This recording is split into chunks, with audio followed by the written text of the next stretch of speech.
মালদার গাজলের পর ফের আসছেন মুখ্যমন্ত্রী মমতা বন্দ্যোপাধ্যায়, তাও আবার মুর্শিদাবাদে। একাধিক জনসভা রয়েছে তার। এই সভা থেকে তিনি কি বার্তা দেন সেদিকেই নজর রয়েছে, কারণ ভোটমুখী রাজ্য, সামনেই রয়েছে বিধানসভা নির্বাচন। তার আগেই মুখ্যমন্ত্রী মমতা বন্দ্যোপাধ্যায় দফায় দফায় সভা হচ্ছে। এরই জেরে কিন্তু তাৎপর্যপূর্ণ প্রভাব পড়তে পারে 26শে বিধানসভা নির্বাচনে, কারণ এই নির্বাচনকে পাথেয় করে প্রত্যেকটি রাজনৈতিক দল তাদের মহিমায় জনসভা থেকে শুরু করে মানুষের দুয়ারে দুয়ারে যাওয়া থেকে শুরু করে প্রত্যেকটি কাজ করবেন এই সভা থেকে। এবং সেখানে আমরা দেখেছি মালদার গাজলের পর এবার মুর্শিদাবাদে মুখ্যমন্ত্রী মমতা বন্দ্যোপাধ্যায়। এই মুহূর্তে আমাদের সঙ্গে টেলিফোন লাইনে রয়েছে আমাদের প্রতিনিধি অংশুমান। আমরা দেখেছি মালদার গাজলে তিনি জনসভা করেছিলেন, সেখানে বিতর্কিত মন্তব্য উঠেছিল। এবার তার মুর্শিদাবাদে সভা রয়েছে, কি বার্তা দিতে পারেন মুখ্যমন্ত্রীর সভা থেকে?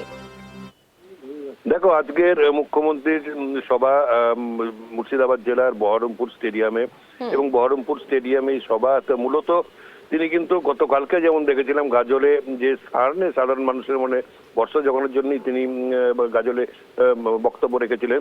আশা করা যাচ্ছে আজকেও কিন্তু সে একই কথা উঠে আসবে এই সারের বিষয় নিয়ে, কারণ চারদিকে যেন ফর্ম ফিল আপ হচ্ছে। প্রায় 95% ফর্ম ফিল আপ ইতিমধ্যেই কিন্তু হয়ে গেছে। তারপরে ওই নিয়ে মানুষের মনে বিভ্রান্তি রয়েছে, আতঙ্ক রয়েছে, এবং সেই সব বিভ্রান্তি দূর করার জন্য মুখ্যমন্ত্রী বিভিন্ন জনসভাগুলো করছেন। বিশেষ করে সীমান্তবর্তী অঞ্চল যেগুলো রয়েছে, যেগুলো পাশাপাশি যেমন গতকালকে তিনি মালদাতে করেছেন এবং আজকে তিনি মুর্শিদাবাদে করছেন। সীমান্তবর্তী অঞ্চলগুলো সেখানে কিন্তু অনেকেই সীমান্তের ওপার থেকে এসেছেন, কিন্তু তারা হয়তো বহুকাল আগে এসেছেন বাংলাদেশের যুদ্ধের সময়, তারপর তো এখানে বসবাস করছেন। তাদের মনে আতঙ্ক যে পরিবেশ তৈরি হয়েছে সেইটাকে দাঁড়ানোর জন্যই তিনি বার্তাটা দেবেন। তিনি কিন্তু গতকালকে যেমন বলেছিলেন যে আপনারা নির্ভয়ে থাকুন, সবাই মিলে ফর্ম ফিল আপ করুন, কোনো বৈধ ভোটারকে বাদ দেওয়া যাবে না বলে নির্বাচন কমিশনের বিরুদ্ধে তোপ দেখেছিলেন। আজকেও সেটা করবেন। এছাড়া পাশাপাশি সরকারি যে প্রকল্পগুলো রয়েছে সেই প্রকল্পগুলো মানুষদের যেসব সুবিধাগুলো পায় সেই সব সুবিধার কথাও কিন্তু তুলে ধরতে পারেন বলে বোঝা যাচ্ছে। আরেকটা বিষয় যেটা হচ্ছে, গতকালকে যে মুখ্যমন্ত্রী বক্তব্য দিয়েছিলেন যে এই যে 32,000 যে প্রাইমারি শিক্ষকদের চাকরি যে বহাল থাকলো, এই বিষয়ে কিন্তু আজকে তার বক্তব্যের মধ্যে উঠে আসার সম্ভাবনা রয়েছে।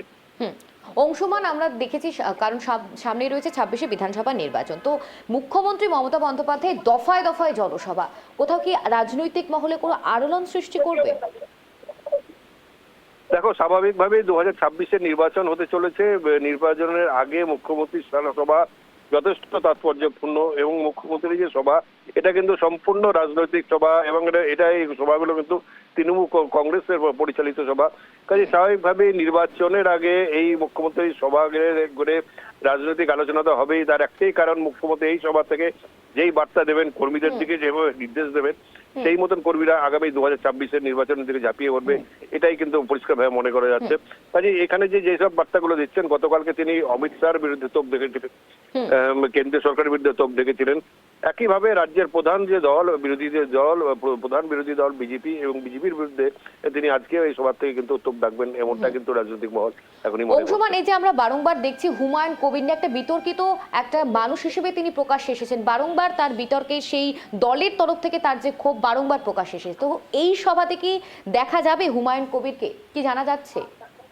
দেখো, হুমায়ুন কবির গত কয়েকদিন থেকে যেভাবে দলের বিরুদ্ধে কথাবার্তা বলে যাচ্ছেন, এবং যে দলের যে শৃঙ্খলাটাকে তিনি ভেঙে দিচ্ছেন, স্বাভাবিকভাবে আজকের সেখানে হুমায়ুন কবিরের কিন্তু এই সবার থাকার সম্ভাবনা খুবই কম। যদিও তিনি মুর্শিদাবাদের একজন বিধায়ক, কিন্তু তা সত্ত্বেও যেইভাবে দল বিরোধী কাজকর্ম তিনি করে যাচ্ছেন, দলের বিরুদ্ধে কথা বলছেন, এতে কিন্তু মুর্শিদাবাদ জেলার কিছু অংশের আইন শৃঙ্খলার অবনতিও ঘটতে পারে। এবং একই সেই কথা কিন্তু রাজ্যপালও অনুমান করে, রাজ্যপালও গতকাল জানিয়েছেন যদি কারো কোনো ব্যক্তিগত উস্কানিমূলক কথাবার্তা আইন শৃঙ্খলার অবনতি হয় তাহলে তাকে যেন গ্রেপ্তার করা হয়।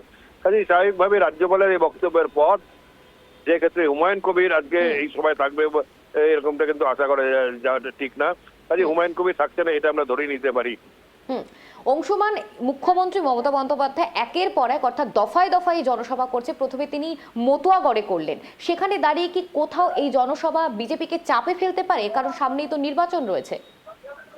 দেখো, নির্বাচনের আগে মুখ্যমন্ত্রী যে জনসভাগুলো করছেন তার একটাই কারণ যে সামনে 2026-এর নির্বাচনের আগে মুখ্যমন্ত্রী জনসভা মানে দলীয় কর্মীরা যাতে উদ্বুদ্ধ হয় এবং তার যে বার্তা সেই বার্তা অনুযায়ী এই সমস্ত যে মুখ্যমন্ত্রী বার্তাটা সাধারণ মানুষের কাছে কর্মীরা যাতে পৌঁছে দেয়, সে উদ্দেশ্যেই করছে। কাজে স্বাভাবিকভাবে এই সভাগুলো সম্পূর্ণ রাজনৈতিক সভা এবং এই রাজনৈতিক সবার মাধ্যমেই কিন্তু 2026-এর নির্বাচনের আগে, ঠিক আগের মুহূর্তে মানুষের মন জয় করার চেষ্টা করছেন রাজ্যের মুখ্যমন্ত্রী মমতা বন্দ্যোপাধ্যায়। এবং পরপর যে সভা, অর্থাৎ মতুয়াদের ওখানে একটা করে পর এবং মাসলাটা ঘুরলেন আজকে তার বহরমপুরের সভা। ধন্যবাদ অংশুমান। আমরা যে খবরের দিকে নজর রাখছি, অর্থাৎ মালদার গাজলের পর এবার মুখ্যমন্ত্রী মমতা বন্দ্যোপাধ্যায়ের জনসভা কোথায়? মুর্শিদাবাদে। অর্থাৎ যেই হুমায়ুন কবির, যাকে নিয়ে একেবারে বিতর্কিত মন্তব্য দেখা যাচ্ছে, তিনি দল বিরোধী মতামত রাখছেন, তারই জেরে জল্পনা কল্পনা বাড়ছে রাজনৈতিক মহলে।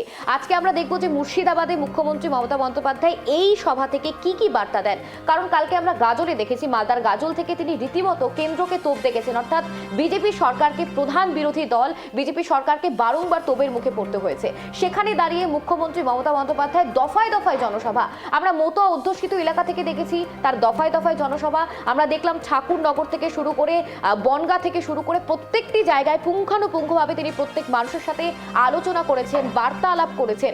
সেখানে দাঁড়িয়ে মুখ্যমন্ত্রী মমতা বন্দ্যোপাধ্যায়ের এই যে 26-এর বিধানসভা নির্বাচনের আগে, অর্থাৎ এসআইআর এর আবহ চলছে, তার আগে তার এই জনসভাগুলো কতটা তাৎপর্যপূর্ণ হতে পারে 26-এ বিধানসভা নির্বাচনের ক্ষেত্রে, সেদিকেই নজর রয়েছে গোটা বাঙালি।